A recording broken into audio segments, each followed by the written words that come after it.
Ako si Sergeant Orlando Calagi, 673395, Philippine Army. Dati naka-assign sa 1st Scout Ranger Company Regiment. Scout Ranger. Scout Ranger Class 38-82. 30, 2. 38? Class 38-82. Ano yung hindi mo makalimutan, Master, sa encounter, Master, nung nasa serbisyo ka? Ang hindi ko makakalimutan ay yung inkwentro namin sa Pangasinan. Petsa 21 February 1989. Okay. Under Lieutenant Glorioso Miranda. Siya ang CEO namin sa First Company.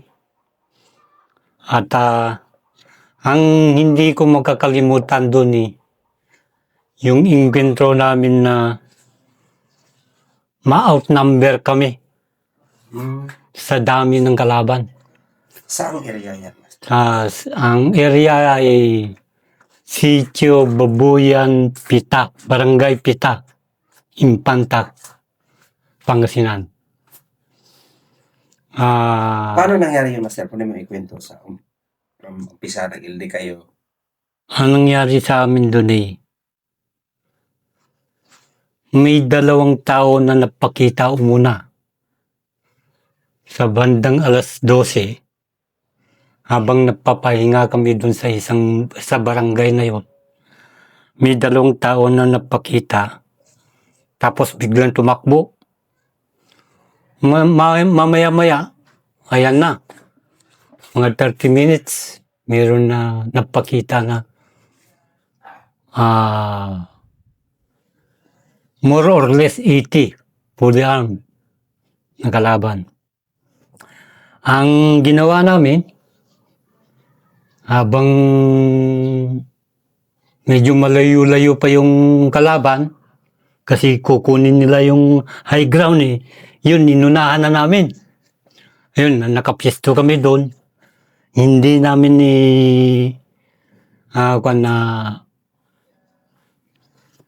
makalapit. Hindi sila makalapit sa amin dahil tuwing may lalapit,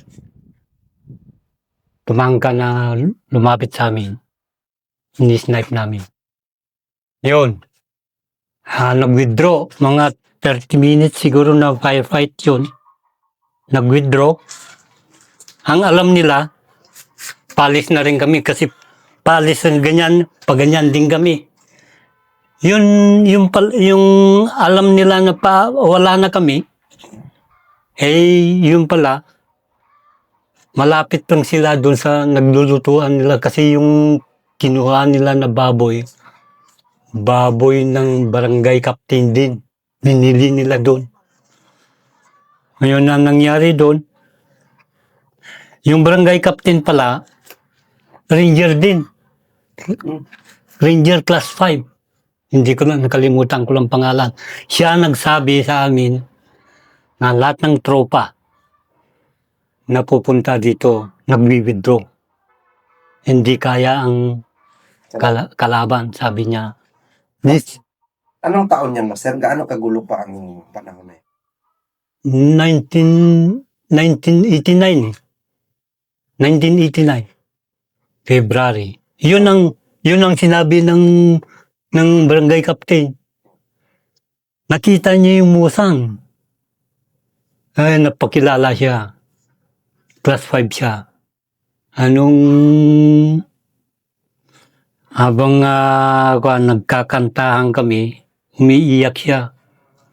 Doon nagsabi sa amin ng totoo na ang kalaban ay hindi biro. Kaya yun, noong may napakita na 2, yun na may kwan. Ang ginawa namin, noon nalpas tapos na yung kwan, tapos na yung kunting firefight, naghiwalay kami Parehas nga, napakita na palit sila. Pakita na rin palit kami. Pero ang ginawa namin, na-divert kami. Doon kami duman sa likod. Sa ilalim ng nakakuan yung mga post nila. Hindi nila namalayan na doon kami sa creek na dumaan. Doon nagluluto. Ang nakuan namin, ang natumbok namin yung nagluluto. Nagluluto civilian. Hindi, silang lahat. Yung iba, yung parang yun, komperensya nila eh. Parang nagko-komperensya eh. Grupo eh.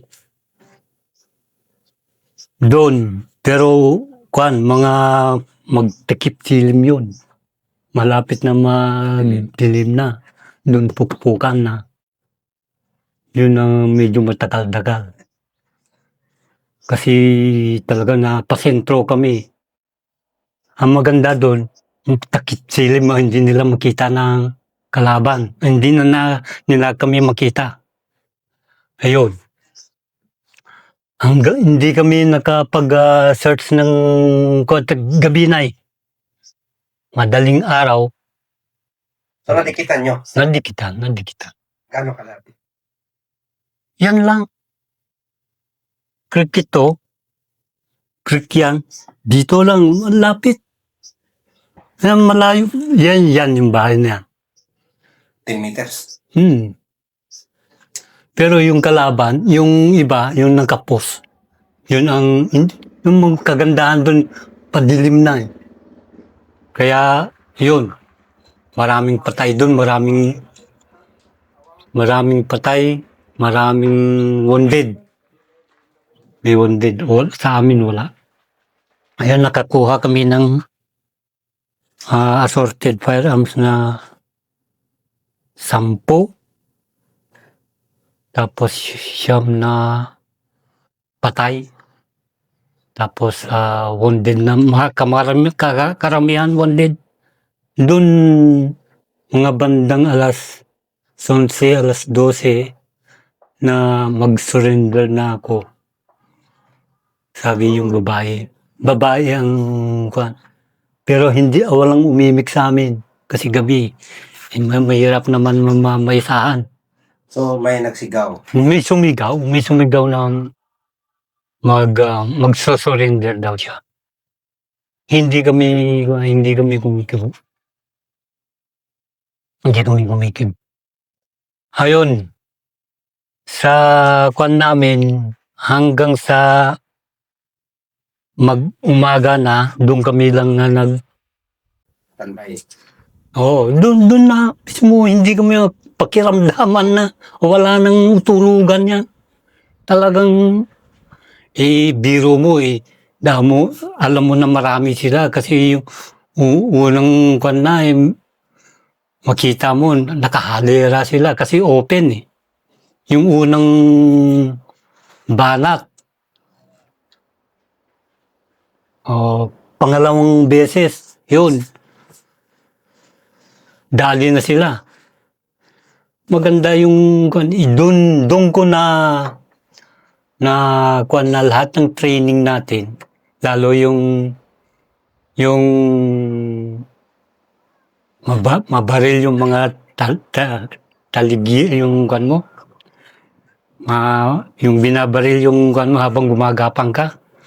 Nangyari yan kasi lahat ng bala bakit mayroong ganyan ng itsura yung kwan, yung position namin, nandito kami. Andyan yung kalaban.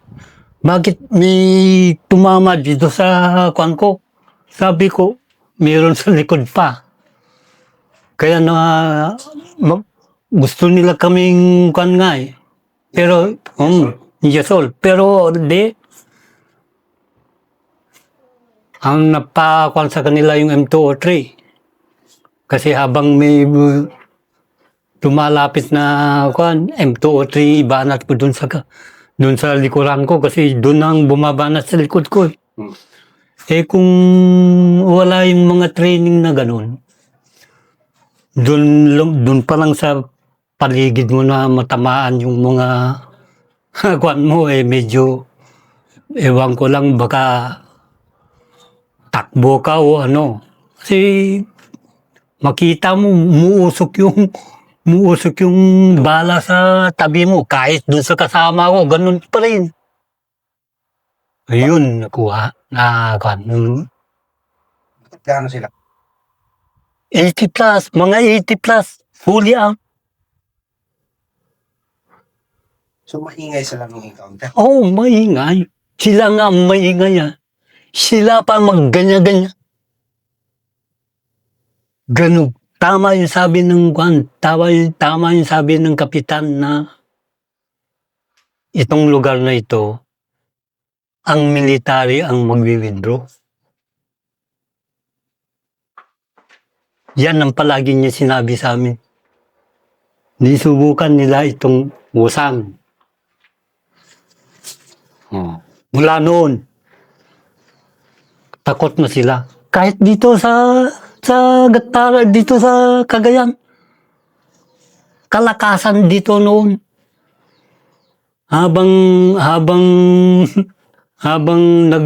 nag-ooperate kami dito noon, lahat ng bahay, pag nakita ka, isira ang pinto, ang bintana. Kasi ang nangyari dito noon hindi naman nakuha na. Kasi yung lahat ng tropa, kung minsan, may abusado na tropa. Oh.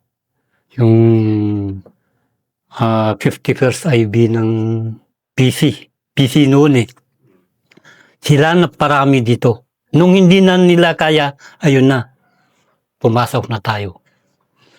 So, yun na yung... Ayun na, ultimo na takot na sila. Kasi yung unang banat namin dito, hindi pa kami nakalayo ng 100 meters meron na.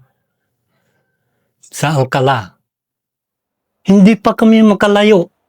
Sa 100 meters meron na. Tapos, sisigawan ka pa. Sa kalakas na dito noon. So, ganun 1980s. yung 1980s. Ganon sila katindi. Katindi. Nung pumasok na tayo, yun na. Takbo na sila. Kasi alam nila na hindi basta-basta ng kalaban nila. Kasi nung na-encounter kayo, ilang team kayo? 14. 2 teams lang. Tapos walang galo sa inyo. Wala. Bira. Mamamatay. Tama yung sabi natin na mamamatay lang ang ranger pag binailos na yung So, SOP. Tama yun. Once na nag-bylaws ka, sigurado yan, mamamatay ka. Pero kung hindi nag-bylaws, hindi kang 100% mabubuhay ka. Kasi anong recover nyo nun, Master? sa Nung na-encounter kayo nun sa case, Pangasinan? assorted, meron ewan ko kung ilan importin nandun. Basta assorted na kalagay dito. Hindi ko na malaala. Sa dami ng inkwentro. Dami ng inkwentro na. Pero yung ikwento ko lang dito. Kalagay dito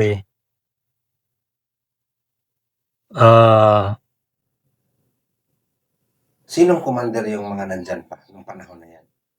Ang commander dito nga na napatay ay Amador Alvarez, Provincial Executive Committee, Roberto Montero Aka Dodong, Member District Committee, Botica, Emilio Berba Aka Darwin, Commander Officer, Yan yung mga namatay? DGU,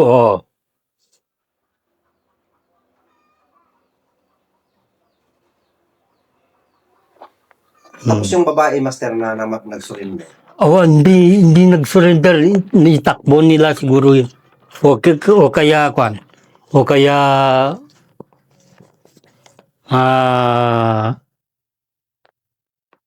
kunwari lang para malaman nila kung nasaan kami. Kasi gabi nang magsabi na susuko ako.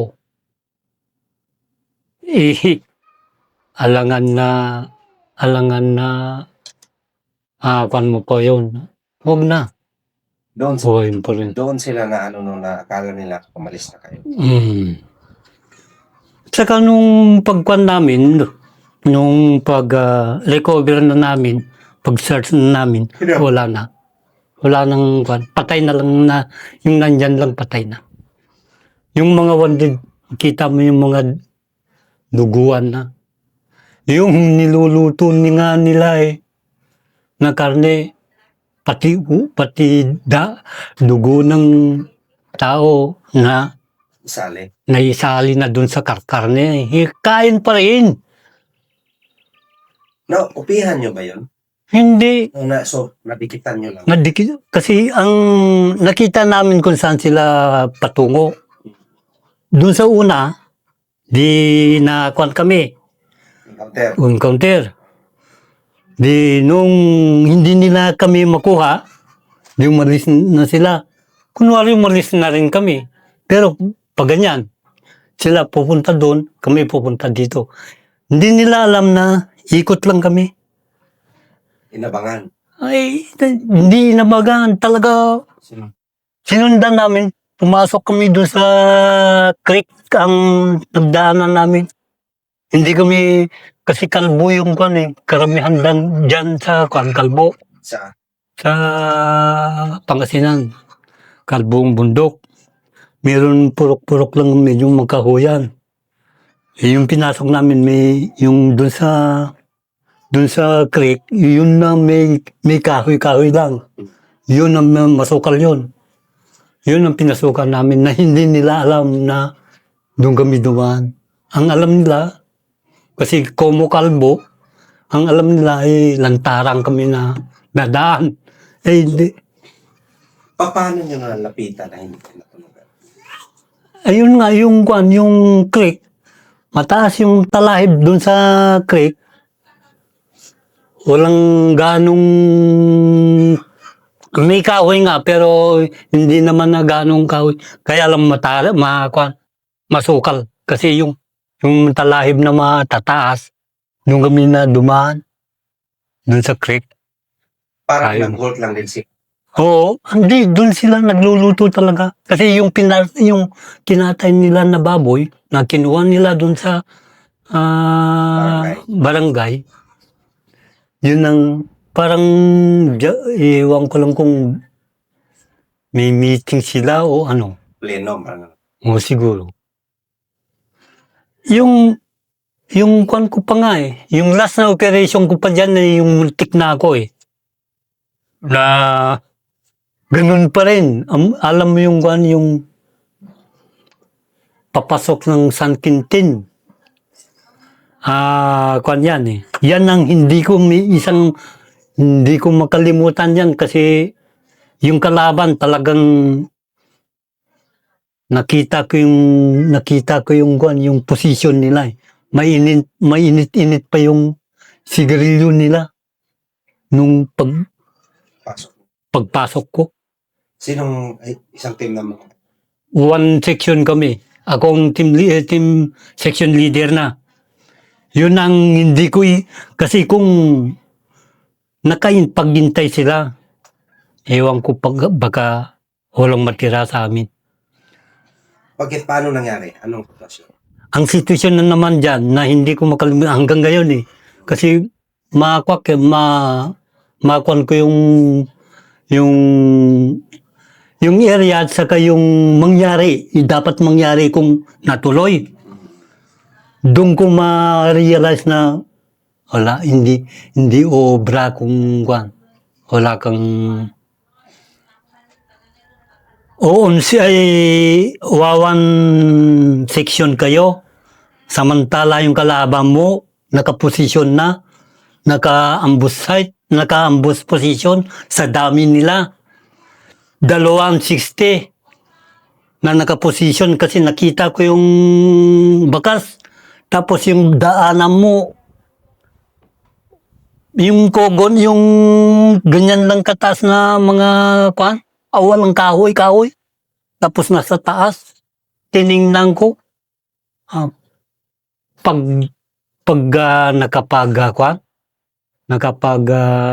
intay yung kalaban sa amin, patay kami. Lahat. Baka walang matira. Ang dyan,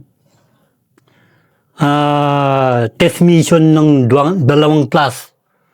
Ewan ko lang kung 98, class 98 o 99. Under si Kwan pa lang, si regimental commander si General Blando pa lang noon. Join operation. Pero kami ay naiikwan kami. Blocking. Hindi, talagang lakad kami. Na meron akong objective. Pala binigay sa akin yun. Sa area ng Area nung mula Santa Fe. Dun sa Santa Fe. Dun pababa na papuntang Pantabangan. sa Bela. Hindi, Santa Fe. Dun sa Nueva Ecija na yun eh. Ano ba siya? Oo. Di ba, creek doon na pataas na papuntang San Quintin. Doon. Marami talaga dyan. Alam mo yung sinabi ni General Blando, kahit isa lang mapatay natin. Yung naka-blackberry. Marami. Tapos binigay ko naman yung kung nasaan direction ng kalaban. Pinapag-jump off ni General Blando yung 4 yata na seksyon na estudyante. Hindi gumalaw kasi dami. Ang daming kalaban. Gusto nila airstrike muna. Sa dami dyan noon. Pangasinan. So ano yung nangyari doon? Hindi gumalaw ang estudyante. Sa inyo, yung kung ambos kayo. Kung naambos kami, sigurado yan. Pero ako, ewan ko lang kasi hindi ko meron din ako eh. Meron din ako. Oo. Meron din ako. Kasi nangyari dyan na effective si SM. Si Master Pait. Nakasama ko na nag-operate dito sa joint operation yan, first and second company. Pudtol Kalinga, Madibang, Pudtol Kalinga. Na-enkwentro kami dyan. Ang nangyari sa amin dyan, 1 linggo na hindi kami, wala kami nakitang bahay o ano-ano. Alam mo naman sa atin, violation yun nangyari sa amin yan. Kasi walang upi-upi na. Nakakita kami ng bahay, diretso. Yun pala, nandun yung kalaban. Doon ang kalaban. Alam nga, napuputok ako, wala akong makita. Si Master, si SM, nakadapa. Nasaan ang kalaban? Diyan, sa bahay, diyan. Pero, nakadapa siya. Mamaya-maya, may tama. Ako na nga nakatayo, wala. Ikatabi ko siya. Putukan. Oo, putukan. Naunahan kayo. Oo, naunahan. Naunahan kami. Ngayon, isa nga ang patay sa amin yan. 6 wounded namin. Kasali si SM. Natamaan si SM dyan. Sino ang patay? Si Late Mistral. Siya lang namatay. Isa ang patay? Bakit? Pagpasok nyo, Pagpasok namin, wala pang 30 minutes na firefight. Kumbaga, galing kayo kasi isang linggo na kayong walang... Walang makitang ano-ano. Kasi bundok. Bundok. Ang nalakaran namin dyan, ang natumbok namin dyan yung yung training ground nila dyan. Hmm. May training ground nila dyan eh. Natumbok namin. Maganda ang position ng training ground. Kompleto. May blackboard. Kompleto sila dyan. Nasa gitna yung training ground. Bundok yung nakapaligid. Talagang bago mo mapasok yung training ground, mapalabang ka muna sa... Pero Natumbok nyo yun. natumbok namin pero wala nang tao. Okay. Wala nang So, tao. after nun, proceed kayo. Proceed kami. Hanggang sa nakarating kami Sunda. Kasi dito kami sa Alakapan eh. Dito kami sa Alakapan muna eh. Papuntang doon sa bandang Kalingapayaw, sa Putpul Kalingapayaw. Yun, hindi ko rin makalimutan kasi yung lahat ng Nun, Master, nung nakita nyo yung bahay, kubo lang siya? bahay na 2 stories din, kaya lang dalawa lang. Dalawang bahay lang. Mm-mm. 2 stories isa, yung isa hindi. So, nung paglapit nyo, mga gaano kalayon nakadikit kayo sa bahay? Yung namatay mismo, kaagad dyan sa Bunga ng bahay. buo, dyan, nagpasok na siya. Kami, Mga 20 meters pa. Kasi palaki isa. mga 20 meters ang layo namin. Saan nakaposisyon pala ang kalaban? Doon sa bahay, kasi yung bahay yung bahay bahay dito,